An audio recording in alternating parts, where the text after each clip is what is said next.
My mother scammed me. My mother confused me. In fact, I would not say she betrayed me because I really don't understand. Growing up now and getting to understand some things, I really do. I cannot. I don't know how to. I don't know how to make excuses for what she did. What kind of a parent will tell her child that eating slow will make you dry and ugly? My mother said that to me. I don't know if that was her way of making me not eat and watch television. I don't understand. I don't know where parents come up with these things. As in, I don't know where they get that idea from. Hey, like, I've been deceived. I've been fooled. I've been scammed.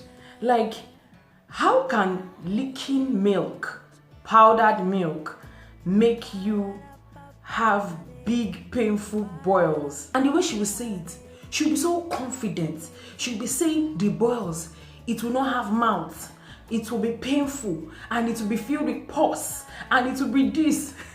Even if you have the intention to lick the milk, you will pick race from powdered milk, irrespective of the brand. In fact, at some point, it was difficult for me to just have like milk put in water, powdered milk put in water.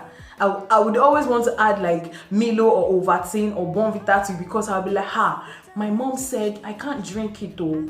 I can't drink. I don't want to know.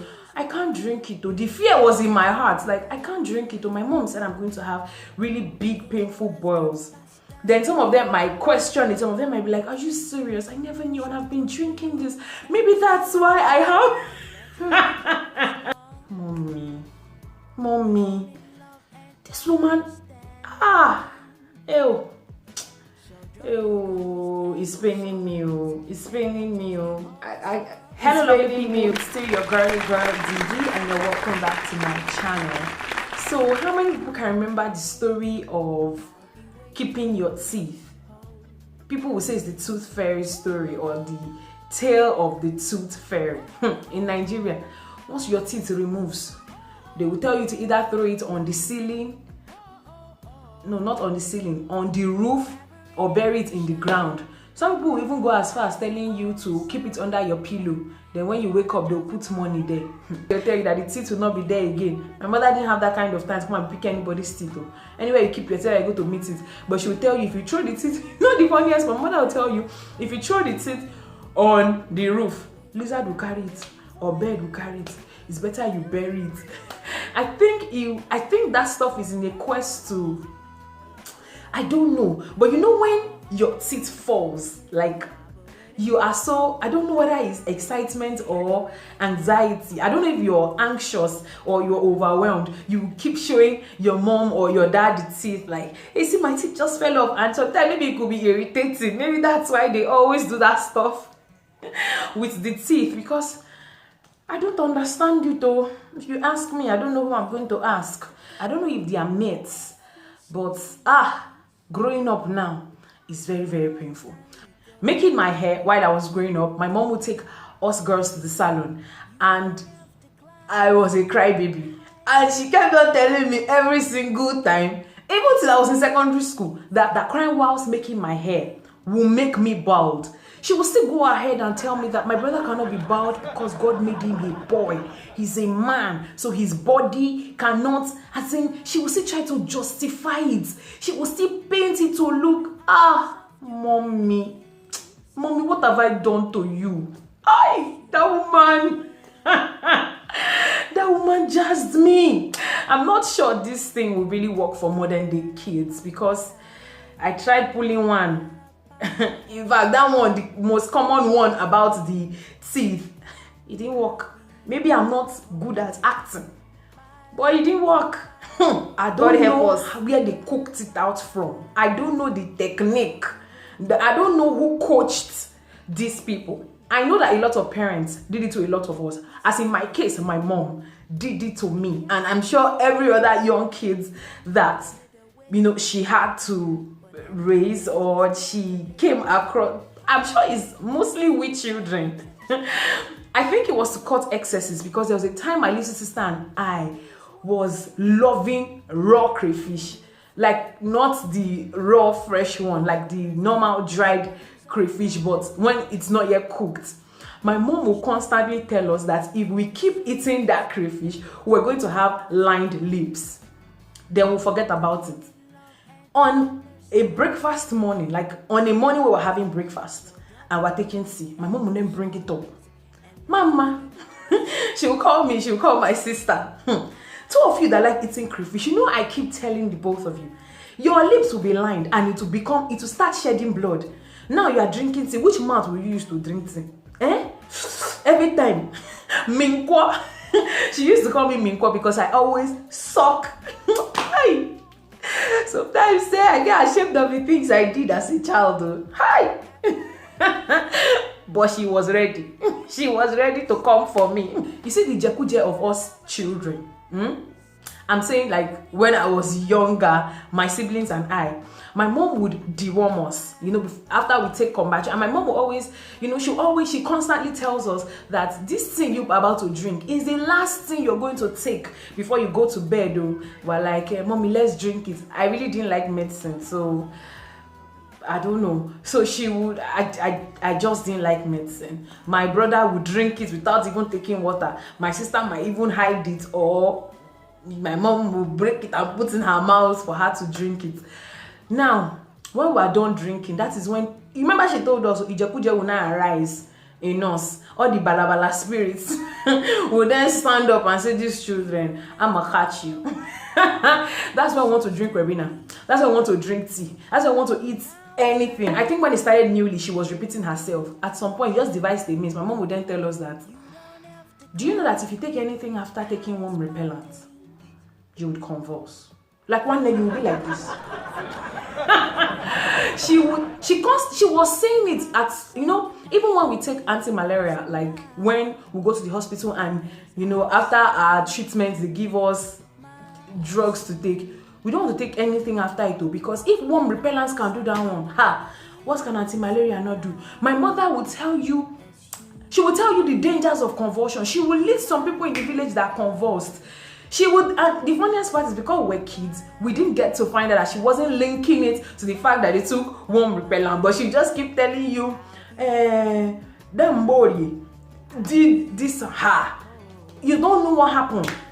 There's one woman we used to call Damari. That Maria, she would, oh, mommy, I catch you here. I didn't catch you even here. Mommy, I catch you. Not even here. I catch you. I have hold you. I do not know if these things that parents did then or are still doing, because I know they will still devise a means. Modern day children, they will devise a means. Is we born you? We are you don't know where you is. We are the ones that gave birth to you. We are going to devise another means. We are going. They passed it down to us. We are going to modernize it. I don't know if this stuff was, was in a quest, or I don't know if this stuff was just to curb the excesses of children. Our parents did this stuff to us. There is always a reason at the end of it. If you could kindly share some of the orijo that your parents did. There's this famous ones that the Yorubas would do, where if they don't want to be disturbed, they would send the child to their customer's place where they usually buy stuff from. They will tell the person that you want to buy, you should tell that person that your mother or your father said you should collect there's a name they call this thing. I really cannot remember. There's a name they call that stuff. Once that person hears it, the person will tell you to sit down, that they are going to bring it. They could delay you there. They could keep you sitting down at that place for like 1 hour. Because I really don't know. Let us share some of the orijos our parents used for us. That thing is very, very painful. Now, growing up and finding out, it's paining me. Not like it's paining me, but it's paining me. And dear children, mommy is going to modernize it and send it to you. There's one my mom used to chase us away.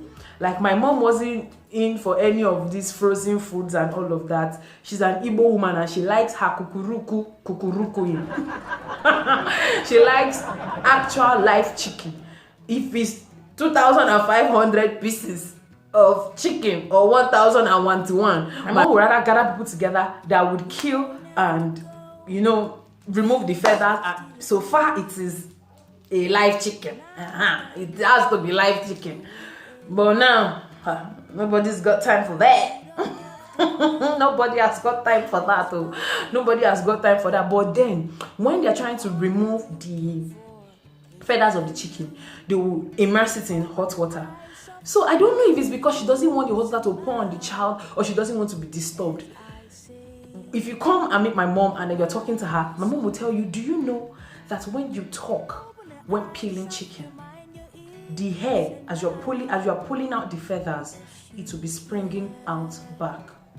You'll be like, Mommy, are you serious? She say, yes. See, don't say anything. Don't give me double work. You will not eat on time, Mom.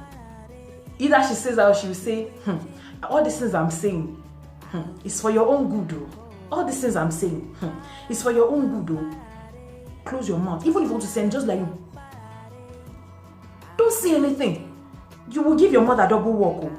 Then my mom will be peeling it. Then at some point, while I was growing up, I was like, I think my older brother was the first person to start that stuff. Like, Mommy, why is now I'm talking, the one you have removed have not come out? Like, what happened? My mom would then tell you, it's because I've not told you. Now I've told you. It will. And we will just. Hey. I can go on and on and on and on and on about what that woman did to us. But I'm just thankful. I don't know how I'm going to modernize it for my kids because I'm not sure that stuff will really work for these modern day kids. So you could share some of the origins that your parents used for you and are still using. Or that you yourself, you are still using. How you have modernized it for it to work. Because we grow by uplifting one another.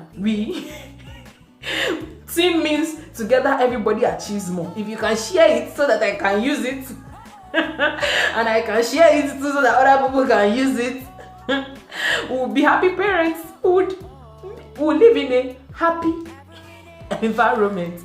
So kindly share, kindly like, and kindly subscribe, and I'll see you in my next video. Bye.